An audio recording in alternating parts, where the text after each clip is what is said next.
এই দালালগুলো এখন এটা শুনবে আর আমার পেছনে লাগবে, আমাদের গোমর সব ফাঁক করে দিল। আরে ভাই, আমি তো নিজের কানে শুনে এসেছি। জালেমগুলোর সাথে ছিলাম, প্রত্যেকের ধারণা এই যে আপনারা দালালি করছেন, 5 গোলাম হয়ে বসে আছেন বাতিলের, খালি পেছন দরজা দিয়ে ফতোয়াবাজি করেন, পেছনে টাকা পয়সা খেয়ে খেয়ে। এই কারণে আলেমরা জেলে। বাংলাদেশে কোন কারণে আলেমরা জেলে থাকবে বলেন? আমি কি বাংলাদেশের কোন জায়গায় ভোটে দাঁড়াই? আমি 3 বছর জেলে কোন কারণে বলেন? আপনার মতো কিছু মানুষ খালি পেছন দিয়ে খোঁচা দেয়, যে ইসলামের বিরুদ্ধে কথা বলে। আরে শয়তান! সাহাবীদের ওনারা ভালোবাসে না, যত ভালোবাসা সব তোমার ভেতরে। সাহাবীদের ভালোবাসা, নবীজির ভালোবাসা তোমার চাইতে আমার কম নেই। কম থাকলে কত কিছু আমাকে মাইনাস করা লেগেছে, আমার কত কিছু পক্ষে ছিল। আরে ভাই, আমি যেখানে ছিলাম আপনি স্বপ্নেও কল্পনা করতে পারবেন না কোথায় উঠেছিলাম। এদেশে কোন আলেম কোটি টাকার উপরে গাড়িতে চড়ে বলেন? আমার দৃষ্টিতে তো আমি পাই না। আল্লাহ আমার ওই জায়গায় তুলেছিলেন, কিন্তু যেই মাধ্যমে উঠেছিলাম এই কোরআনে কারিমের জন্য, নবীর জন্য, নবীর সাহাবীদের মহব্বতের জন্য, আর সেই লাইনটাও কেটে গেছে। কারণ তারাও ভয় পায় না, দরকার নেই, দিনকাল ভালো না হুজুর, আমরা গোপনে আছি।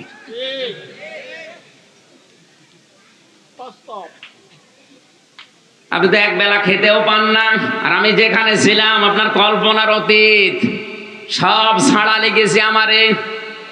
পরিবারের বাধা, সমাজের বাধা, দলের বাধা, কত বাধা উপেক্ষা করে আল্লাহর নবীর সাহাবীদের মহব্বত দেখাতে গিয়ে 3টা বছরে এক ঘরের ভেতরে কাটিয়েছি। আপনি 5 দিন থেকে দেখেন তো। অহংকারের জন্য বলছি না, আল্লাহর কসম, শুধু কোরআন শরীফ ছিল আর ভেতরে আল্লাহ ধৈর্য দিয়েছিল, এই কারণে টিকে থাকা সম্ভব হয়েছে। তাছাড়া ওই রকম পরিবেশে যোগাযোগ বিচ্ছিন্ন করে অন্য সবাইকে মোবাইল ব্যবহার করতে দেয় 7 দিনে 1 দিন, আর আলেমদেরকে একেবারে বিচ্ছিন্ন করে রেখে দিয়েছে। না, বাড়ির কোনো যোগাযোগ নেই। 3টা বছর তাও 24 ঘন্টা এক ঘরে, এদিকে 2.5 হাত, এদিকে 3.5 হাত থাকেন পুরি। আর যে খাবার দেয় ওটা খেয়ে বেঁচে থাকেন, মরে যান। এমনিতে শরীরের অবস্থা। আর যত মহব্বত এখন তোমার উতলিয়ে পড়ছে, আমরা সাহাবীদের ভালোবাসি না, নবীকে আমরা ভালোবাসি না, যত ভালোবাসা তোমাদের। এগুলো ভণ্ডামি, চিটারি, বাটপারি, উম্মতকে ডিভাইডেড করার জন্য অনেকে উঠে পড়ে লিখেছে বাতিলের কাছে টাকা। জেলের আলেমগুলো আমাকে বলেছে ওরা টাকা খায়, ওরা দালালি করে, এগুলো আলেম নামে, এগুলো জালেম। নাম ধরে আমি বলতে পারতাম, কিন্তু বললাম না। কোন কারণে মাওলানা মামুনুল হক 3 বছর ছিল বলেন? আপনার কারণে। আপনার মতো কিছু দালাল মৌলবী উল্টা পাল্টা ফতোয়া দিয়ে, পেছন দরজা দিয়ে শুধু 5 আটে। সরকারের অত দায় পড়ে যায়নি যে আলেমদেরকে 3 বছর 5 বছর জেলে রেখে দেওয়া লাগবে, কোনো দায় পড়েনি। আপনার মতো দালাল মৌলবীর কারণে আজ হাজারো আলেম এখনো পর্যন্ত জেল খাটছে। আর ও দাবি করছে আমি জান্নাতে যাব না, আমি মিয়ারে হক নিয়ে। কি মিয়ারে হকের ফতোয়া তুই দেখো? 20 শতাব্দীর যিনি শ্রেষ্ঠ মুজাদ্দিদ ছিলেন, তারা বোঝে নাই তাদের ইসলামের খেদমত শুনলে তামাম দুনিয়া আটকে ওঠে। আর ওর পেটে বোম মারলে বের হয় না, ও বড় খেদমতগার হয়ে গেছে। আমি বলতাম না শক্ত কথাটা, যেহেতু তার উস্তাদ মুফতি মিজানুর রহমান সাইদ সাহেব নিজে নাম ধরে ধরে বলেছে ওটা একটা বিয়াদব, ও আমার পা ধরে ক্ষমা চাওয়া না পর্যন্ত কোনো মাপ নেই। তো একটা বিয়াদবের মুখে আলেমদের বিপক্ষে কথা আসবে না? আসবে কি? আল্লাহ আমাদেরকে কাদা ছড়াছড়ি থেকে মুক্ত হয়ে ঐক্যবদ্ধ হওয়ার তৌফিক দেন আল্লাহ, এবং কিয়ামতের দিকে তাকিয়ে হওয়ার তৌফিক দেন, বলেন আমিন। আমি যে কথা বলার জন্য পর্যন্ত এসেছিলাম, বিশ্বনবী মুহাম্মদুর রাসূলুল্লাহ এবং আল্লাহর দিকে ফিরে আসার জন্য আল্লাহ আহ্বান জানিয়েছেন। হে নবী, আপনি ঘোষণা দিয়ে দেন যদি কোনো বিষয়ে ঝগড়া তোমাদের হয়, মনোমালিন্য হয়, দ্বন্দ্ব দেখা দেয়, দুনিয়ার কোনো মানুষের দিকে ফেরা লাগবে, আমি কোরআনে এরকম আয়াত দেইনি, আমি দিয়েছি তোমরা ফিরে আসো আমি আল্লাহর দিকে, আমার রাসূলের দিকে। এই শব্দটার দিকে তাকিয়ে আজ আমরা বলতে পারি বিশ্বনবী মুহাম্মদুর রাসূলুল্লাহ এই পৃথিবীর একজন মাত্র মানুষ। সাধারণ মানুষের ঈমান যেখানে শেষ হয়ে যায়, বিশ্ব নবীর ঈমান সেখানে শুরু হয়। হযরত আবু বকরের ঈমানও কিন্তু ভয় পেয়ে গিয়েছিল। ওই গুহার ভেতরে কাফেরদের দেখে তিনি বলেছিলেন, হে নবী আমরা ধরা পড়ে গেলাম। নবীজি কিন্তু এক সেকেন্ডের জন্য বিচলিত হন নাই, হতাশ হন নাই, নিরাশ হন নাই। তিনি ওই সময় বলেছিলেন, কখনো না, ইন্নাল্লাহা মা'ানা, অবশ্যই আল্লাহ আমাদের সাথে আছে। এই আয়াতগুলোকে আপনার চোখে পড়ে না? ব্যাখ্যা বিশ্লেষণ সহ পড়েন না? যে সাধারণ মানুষের ঈমান যেখানে শেষ হয়ে গেছে, ভয় ভীতি এসেছে, সেখানে নবীদের ঈমান শুরু হয়েছে। এই জন্য আমাদের ঈমান যেখানে শেষ, নবীদের ঈমান সেখানে। বলেন বলেন। এই জন্য বিশ্ব নবী মুহাম্মদুর রাসূলুল্লাহ বাদ দিয়ে অন্য কাউকে যারা ভালো মনে করছেন আদর্শ হিসাবে, আপনার তো ঈমান ভেঙে গেছে, নষ্ট হয়ে গেছে। আপনি এখনো থামেন, ফিরে আসেন ওই দিক থেকে। একমাত্র আদর্শ আমাদের জন্য মুহাম্মাদুর। আশা করছে বিষয় আর কথা বলা লাগবে না। এরপরেও যদি কেউ না বোঝার ভান করে এরকম কাদা ছড়াছড়ি ফতোয়াবাজি করেন, আপনাকে আমি আল্লাহর উপরে ছেড়ে দিলাম, যান। আজকে আয়াত পড়েছি শাবান মাস, যেহেতু এটা আর মাত্র 6 দিন পরে আমাদের সামনে বিশাল একটা মাস ছায়া ফেলছে। আল্লাহ রাব্বুল আলামিন কোরআনে কারিমে কি বৃষ্টি হচ্ছে? জবান ছেড়ে আমরা আগে কোরআনে প্রবেশ করি, বলেন আউযু বিল্লাহি আরেকটা মন বিসমিল্লাহির রহমানির রহিম। ইন্না ইদ্দাতাশ শুহুরি ইনদাল্লাহি ইসনা আশারা শাহরান ফি কিতাবিল্লাহ। আল্লাহ পাক বলেন, অবশ্যই আমি আল্লাহর নিকটে গণনার দিক থেকে মাসের সংখ্যা 12টা। এটা আসমান আর জমিন আমি আল্লাহ যেই দিন তৈরি করি, ওই দিন আমার কিতাবের ভেতরে 12টা মাসের নাম আমি লিখে রেখেছিলাম। সুবহানাল্লাহ। এই 12টা মাসের ভেতরে শাবান আছে না নেই? এই শাবান মাস 2 বছর আগে তৈরি হয়েছে। কথা বলেন। এটা তৈরি হওয়া কতদিন? যেদিন আসমান আর জমিন তৈরি হয়, ওই দিন আল্লাহ তার কিতাবের ভেতরে 12টা মাসের নাম লিখেছেন। তার ভেতরে শাবান আছে না নেই? খুব গুরুত্বপূর্ণ বিষয়। নবীজি বলেন, রমজানের পরে সবচাইতে বেশি গুরুত্ব দিয়েছি আমার জীবনে শাবান আর রজবের। এই জন্য মাস আসলেই তিনি বলতেন, আল্লাহুম্মা বারিক লানা ফি রজব ওয়া শাবান ওয়া বাল্লিগনা রমাদান। রজব এবং শাবানের বরকত আমাদেরকে দান করো, রমজান পর্যন্ত আমার হায়াতটা বাড়িয়ে দাও। এ দোয়া এমনি এমনি করে না, এর ভেতরে সিগনিফিকেন্স কি আছে? বিশ্বনবী কেন রজব এবং শাবানের বরকত চাইলেন? এ মাসে যদি আপনি বরকত পেতে চান, নবীজি যেভাবে বরকত পেয়েছিলেন, তিনি রোজা রাখতেন বেশি বেশি। তার মানে হাদিস দ্বারা বোঝা যায় রোজা রাখার দ্বারা আল্লাহর বরকত পাওয়া যায়। অনেকে আছে এই শাবান মাসে রোজা রাখার খবর নেই, ও হালুয়া রুটি নিয়ে ব্যস্ত আছে। শাবান মাসের প্রায় 27টা শিক্ষা আছে। কয়টা? একটা শিক্ষা ওর জীবনে পাওয়া যায় না। বছরে বছরে শাবান আসে চলে যায়। আপনি কি নেন? আল্লাহ বলেন, মিনহা আরবাআতুন হুরুম, এর ভেতরে 4টা মাস পবিত্র। তাফসীরে ইবনে কাসিরে মুফাসসির লিখেছেন, এটা হতে পারে মুহররম, জিলকাদ, জিলহজ। আর কোন কোন বর্ণনায় 3টা মাসের ভেতরে যে কোনো এক মাস ধরেছে, সে সেটা রজব, সেটা শাবান অথবা রমজান। তাহলে শাবান মাস যেহেতু আছে, এই 4 মাসের ভেতরে পবিত্র মাস, এই পবিত্র মাসের সম্মান দেওয়া দরকার তোমাদের। আপনি কিভাবে এ মাসকে সম্মান দেবেন? এ মাস আসলে জড়সড় হয়ে বসে থাকবেন? বলেন। নবীজি দিয়েছিলেন রোজা রাখার দ্বারা, কারণ এ মাসে রোজা রাখার দ্বারা যদি আপনার ট্রেনিং হয়ে যায়, সামনে যে বিশাল মাস আসতেছে, আমান শাহিদা মিনকুমুশ শাহরা ফালিয়াসুমহু, এই রমজান মাসে যেন আপনার রোজা রাখা সহজ হয়। আল্লাহ জানিয়েছেন তোমাদের ভেতরে কেউ রমজান পেলে সে যেন অবশ্যই রোজা রাখে। এই নির্দেশ কার? এটা যেন পুঙ্খানুপুঙ্খানু ভাবে পালন করা যায়, এভাবে ট্রেনিং নেওয়ার জন্য শাবানে উনি প্রায় সময় রোজা রাখতেন। হযরতে আয়েশা সিদ্দিকা রাদিয়াল্লাহু তাআলা আনহা বলেন, আমি নবীজিকে রমজানের পরে সবচাইতে বেশি রোজা রাখতে দেখেছি এই শাবান মাসে। তাহলে আমাদের প্রথম শিক্ষা হবে কি? রমজানের আগে পরে এই শাবানে বেশি বেশি রোজা রাখার দ্বারা ট্রেনিং নেওয়া। এখানে কত মানুষ আছে কোনো অসুবিধা নেই, কিন্তু রোজা রাখতে চায় না, বলে হুজুর গ্যাস। আরে শয়তান, রোজা রাখলে গ্যাসের ভালো হয়। আপনি যদি কঠিন পরিশ্রমের কোনো কাজ না করেন, আশা করছে আপনি রোজা রাখবেন। আমি তো জেলখানায় অধিকাংশ দিন ওখানে যারা আলেম আছে রোজা রাখি, ওরা তো অসুস্থ হয় না। আর জেলখানায় তো কোনো চিকিৎসাও নেই সেরকম।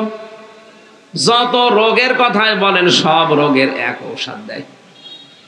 হ্যাঁ, আপনার যদি বলেন পেটে ব্যথা, ওই একই বড়ি দেবে, মাথায় ব্যথা ওই একই বড়ি দেবে। 3 বছরে আমার জেলে থাকার পরে মাথায় এমন একটা রোগ হয়েছিল, এমনি এমনি চলছিল, করি নাই। 3টা বছরের ভেতরে মাথার রোগ সারতে পারে না, কারণ যখনই যায় ওই একই ওষুধ দেয়। ওরা জিজ্ঞাসা করলে বলো হুজুর আমি করবো কি, আমি তো জানি না।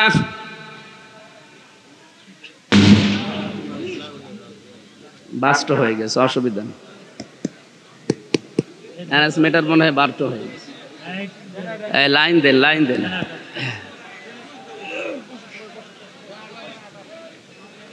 শর্ট সার্কিটের কারণে এটা হয়েছে।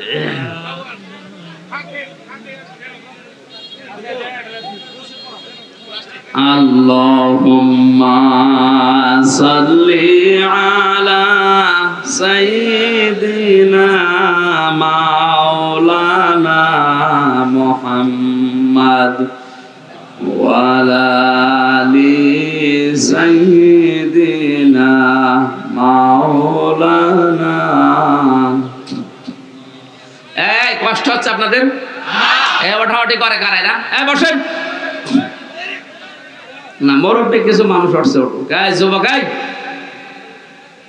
বসো। 1-1.5 ঘন্টা যদি বসে থাকতে না পারে তো বিয়ে দিলে বউ টেকবে? আমি আর নিচে নামলাম। এরপরে যদি কোনো যুবক মানুষ ওঠে, এমন কথা বলবো জীবন আর বিয়ে হবে না। কারণ এখানে হাজারো মেয়ের বাপ বসে আছে, আপনারা চিনি রাখছে না ভাই? 1-1.5 ঘন্টা আপনি বসতে পারেন না, আপনার বউ বড় কে প্রেম করবে না? করবে কি? অবশ্য ঠিক। তার মানে এলাকায় মানে এগুলো চলছে।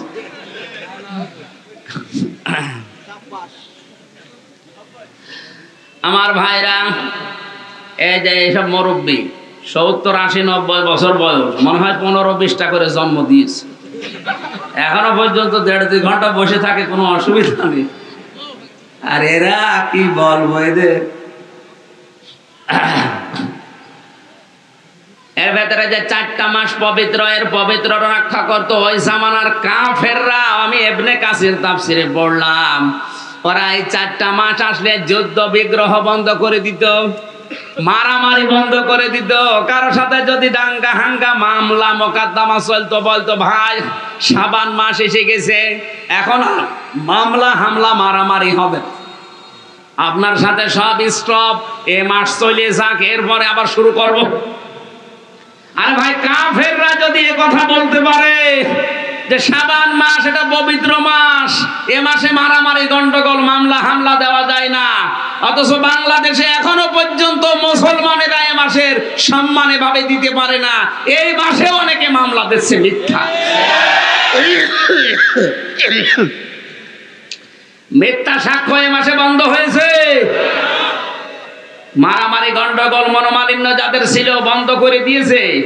কিসের সম্মান দিচ্ছেন আপনি? আশিকে রাসূল দাবি করে বসে আছেন কোন কারণে? এইটাই তো আশিকে রাসূলের নমুনা।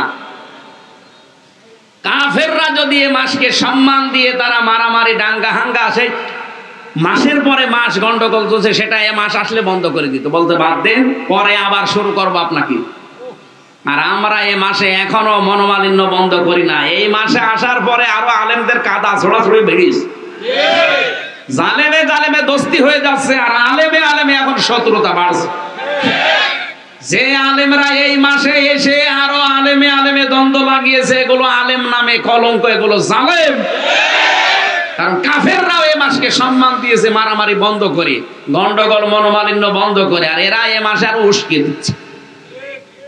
আপনি থামেন, এ মাসটা চলে যাক, এরপর আবার শুরু করুন। এ মাসের সম্মান দেওয়ার জন্য আহ্বান জানাচ্ছি যাদের টাকা পয়সা আছে। আপনাকে আমি দান করতে বলছি না, আপনার দান করারও দরকার নেই। এই মাসের সম্মানে টাকা যদি ব্যাংকে পড়ে থাকে, টাকাগুলো তুলে আপনি একটা কর্মসংস্থান তৈরি করেন, ওয়ার্কশপ তৈরি করেন। এই এলাকায় যেহেতু হাওড় এলাকা না, এখানে যেই কর্মজীবন চলে ওই রকম কর্মসংস্থান 20 জন মানুষকে তৈরি করে দিন। আপনি শুধু মনে করেন নামাজ পড়া, রোজা করা, কালো বোরকা পরা আর আমি আল্লাহ আল্লাহ করছি, এটাই ভালো কাজ। কে বলেছে আপনাকে? কুনতুম খায়রা উম্মাতিন উখরিজাত লিন-নাস, তোমরাই শ্রেষ্ঠ জাতি, মানুষের কল্যাণের জন্য তোমাদেরকে আমি আল্লাহ বের করেছি। আপনার জন্য যদি মানুষের কল্যাণই না হয়, তা আপনি আর কুকুর সমান। সুতরাং এই শাবান মাসের সম্মান দেওয়ার জন্য আপনার টাকা থাকলে, আপনার ক্ষমতা থাকলে 20 জন মানুষের কর্মসংস্থান তৈরি করে দিন। এই কথা বলেন। প্রধানমন্ত্রী শেখ হাসিনার জীবনে কিছু কবুল হবে কি হবে না আমি জানি না, তবে একটা কাজ আমার দৃষ্টিতে খুব ভালো লাগে, একটি খামার একটি বাড়ি। এই প্রকল্পের মাধ্যমে লক্ষ লক্ষ মানুষেরা একটা বাড়ি, একটা ফ্ল্যাট পেয়ে মাথা গোজার ঠাঁই পেয়েছে, আর একটা খামারের মাধ্যমে একটা কর্মসংস্থান পেয়ে তার জীবনটা তৈরি করেছে। নারায়ে তাকবীর, নারায়ে তাকবীর, দুনিয়ার মুসলমান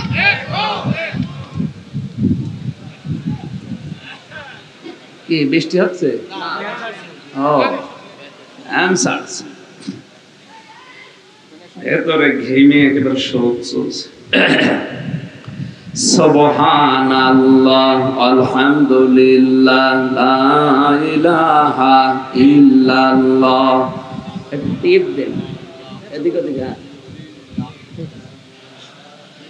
লা ইলাহা ইল্লাল্লাহ, সুবহানাল্লাহ, আলহামদুলিল্লাহ। আমাদের প্রভু এক, এক নবীর উম্মত, জীবন বিধান এক, ওই শিবানী বহুরান। তবে কেন কেন হে মুসলমান, এক করি আহ্বান। আমার ভাইরে, মাসের সম্মান দেওয়ার জন্য যতগুলো কথা তাফসীরের ভাষায় আমি পড়েছি, আয়াতটা শেষ করার জন্য তাড়াতাড়ি করছি, কারণ জোহরের পরে সেই ইট না কোথায় সেখানে যাবার ওঠা লাগবে। যালিকাদ দীনুল কাইয়্যিম, আল্লাহ বলেন এটাই সুদৃঢ়, স্পষ্ট এবং নির্ভেজাল দিন, এটাই প্রতিষ্ঠিত ধর্ম। এই পৃথিবীতে এখন প্রায় 4500-এর উপরে ধর্ম আছে। আল্লাহর কাছে একমাত্র মনোনীত ধর্মের নাম ইসলাম। এজন্য আমরা যারা এখানে আছি, অন্য দুনিয়ায় কিছু যদি না পাই, ইসলাম পেয়েছি, এইটাই আমাদের সৌভাগ্য। যদি আমরা টিকে থাকতে পারি দেশনায় সোহাগা।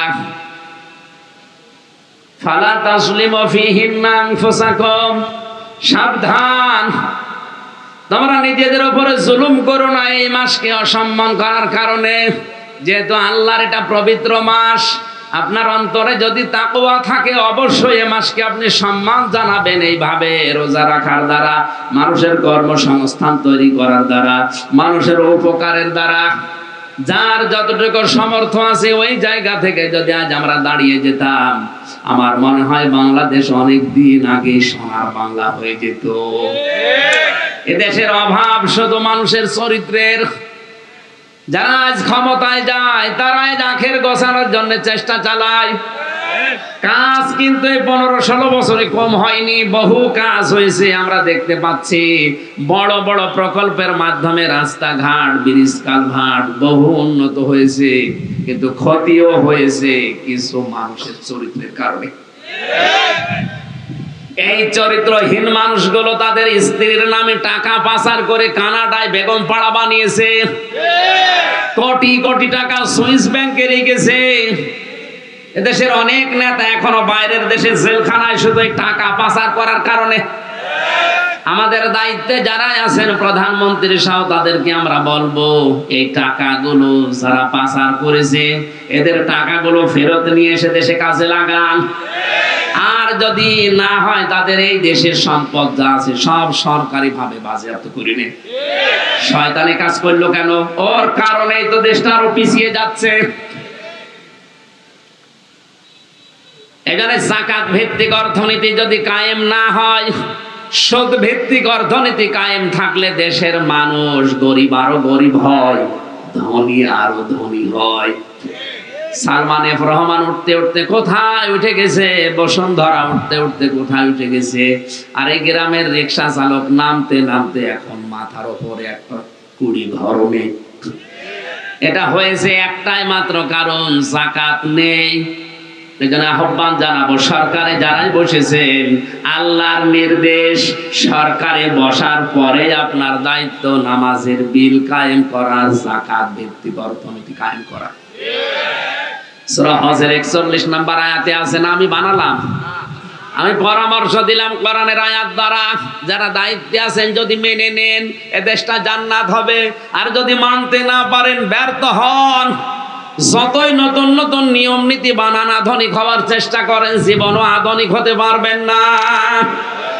এই শরীফ থেকে শরীফার গল্প দিয়েছেন আপনি আধুনিক হওয়ার জন্য। কে বলেছে আধুনিক হবে? দেশে আরো জারজ ঘুরে যাবে। সকালবেলা একজন শরীফ, বিকালে বলছে আমি শরীফা। ও শুধু দাবি করে শেষ করবে, তখন আওয়াজ তুলবে যে আমি যেহেতু শরীফা, আমারে আপনি এবার মহিলা হোস্টেলে সিট দেন। যদি সিট না দেন আপনার বিরুদ্ধে আবার মামলা হবে। আপনি ভাবেন তো, যদি শরীফা হয়ে মহিলা হোস্টেলে সিট নেয়, ওখানে আপনার বোন আছে, আপনার মেয়ে আছে, আপনার ফুফু আছে, এই কথা বলছেন না কেন? তো যতই শরীফা দাবি করুক, মাল কি শরীফ, মাল কি ওখানে থাকলে ঠিক থাকবে? একজন প্রশ্ন করছে, হুজুর যুবক যুবতী এক বিছানায় ঘুমানো জায়েজ আছে? বললাম জায়েজ আছে, কিন্তু ঘুমাবে ওরা ঘুমাবে? ও বেটা শরীফ, ও একটা হারামি, ও শরীফ থেকে শরীফা হয়ে ঘুমাবে আপনার বোনের কাছে, আপনার মেয়ের কাছে। কি হবে শেষে? জারোর সন্তান আপনার মেয়ে পেটে নিয়ে ঘুরবে, আপনার বোন জারোর সন্তান নিয়ে ঘুরবে। আধুনিক হওয়ার চাইতে এরকম আধুনিক না হওয়াই ভালো। ট্রান্সজেন্ডার নাম নিয়ে এটা কায়েম করতে চাচ্ছে। আরে ভাই, ট্রান্সজেন্ডার হিজড়া যারা, এটা হচ্ছে মানসিক সমস্যা, শারীরিক সমস্যা, এটা আল্লাহ বানিয়েছে। আর যারা আজ নিজেদেরকে মহিলা থেকে পুরুষ, পুরুষ থেকে মহিলা বানাতে চান, ওরা আল্লাহর সৃষ্টি পাল্টাতে চায়। এটা তাদের শারীরিক সমস্যা না, এটা হচ্ছে মানসিক সমস্যা। আর এইগুলো দূর করার জন্য কোরআন শরীফ, বুখারী শরীফ দিয়ে হবে না, বাকারী শরীফ লাগবে।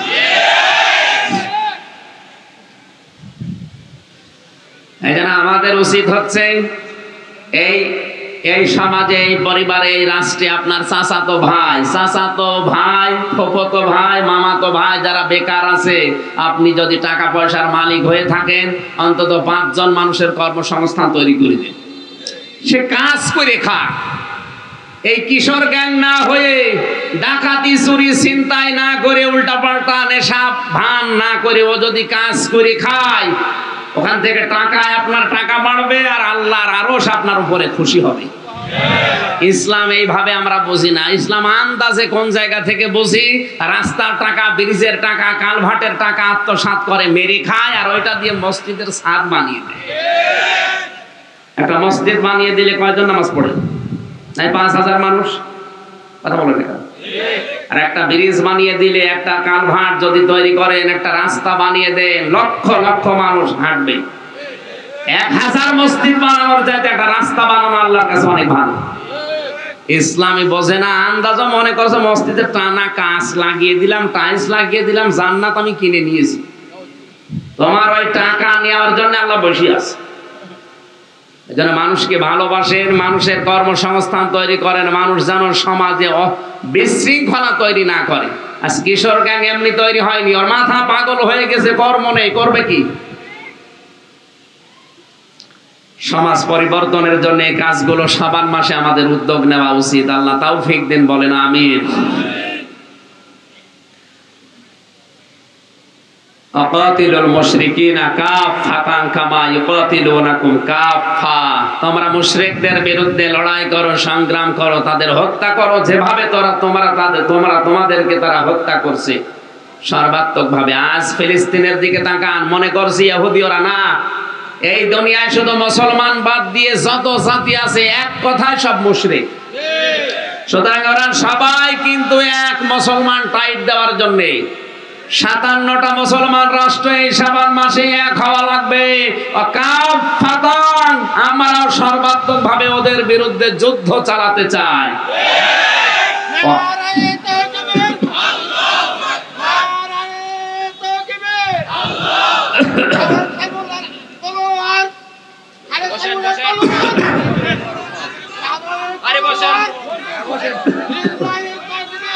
সম্মানিত ভাইরা, ওয়া'লামু আন্নাল্লাহা মা'আল মুত্তাকিন। জেনে রাখা দরকার, এই কাজগুলো করলে সে মানুষগুলো মুত্তাকি হবে, আর আল্লাহ মুত্তাকিদের সাথে আছে। আল্লাহ আমাদেরকে আয়াতটা মেনে নেওয়ার তৌফিক দিন। সামনে যে পবিত্র মাস ছায়া ফেলতে যাচ্ছে, এ মাসকে সম্মান দেওয়ার জন্য, স্বাগতম জানানোর জন্য আপনারা আশা করেন, চেষ্টা করেন, প্রস্তুতি নিন। আস-সাওমু লি ওয়া আনা আজজি বিহি ওয়া জাযা বিহি। যারা রোজা রাখে এরা আল্লাহর জন্য রাখে, আর আল্লাহ নিজে তাদেরকে পুরস্কার দান করবেন। একটা গেট বানাবেন জান্নাতের আয়ান, শুধু রোজাদারদের জন্য আল্লাহ এটা খুলে রাখবেন। আল্লাহ এরকম রোজা করার প্রস্তুতি তৌফিক আমাদেরকে দান করেন, আমিন। এই মাইকটা আমার মন মতো না, গলা ভেঙে যাচ্ছে, শেষ করে দিলাম, আল্লাহুম্মা আমিন। মোনাজাতের পরে ওই যে সামনে সাদা গাড়ি দেখা যাচ্ছে, ওখানে কিছু বই লেখা আছে আমার, নারী পুরুষের দাম্পত্য কলহ এবং সমাধান দেওয়া আছে, নিয়ে যাবেন, এটা কাজে লাগবে। লা ইলাহা ইল্লা আনতা সুবহানাকা ইন্নী কুনতু মিনাজ জালিমিন। রব্বুল আলামিন, অপরাধ করেছি আমরা, নিজেরাই গুনাহগার, তুমি আমাদেরকে maaf করে দাও। আজকের আলোচনার সওয়াব তুমি বিশ্ব নবীর রওজায় পৌঁছিয়ে দাও। দুনিয়ার মাটির নিচে যারা ঈমান নিয়ে ঘুমিয়ে আছে, আল্লাহ এদেরকে ক্ষমা করে দাও।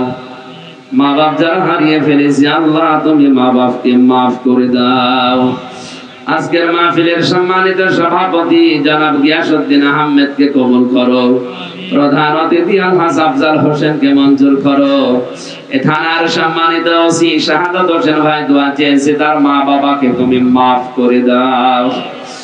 প্রশাসনের যে ভাইগুলো নিজেদের বাবা আত্মীয় স্বজন স্ত্রী পুত্র ছেড়ে বাংলার বিভিন্ন প্রান্তে দায়িত্ব পালন করছে, আল্লাহ প্রশাসনের উপরে তোমার রহমত নাযিল করো।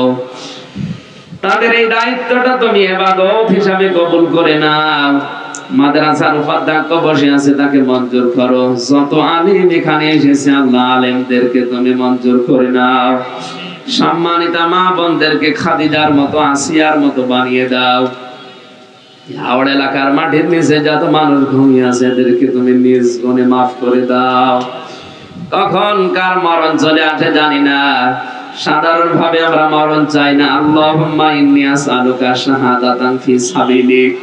আল্লাহ শাহাদাতের মরণ চাই, মেহেরবানি করে এটা আমাদেরকে তুমি দান করো।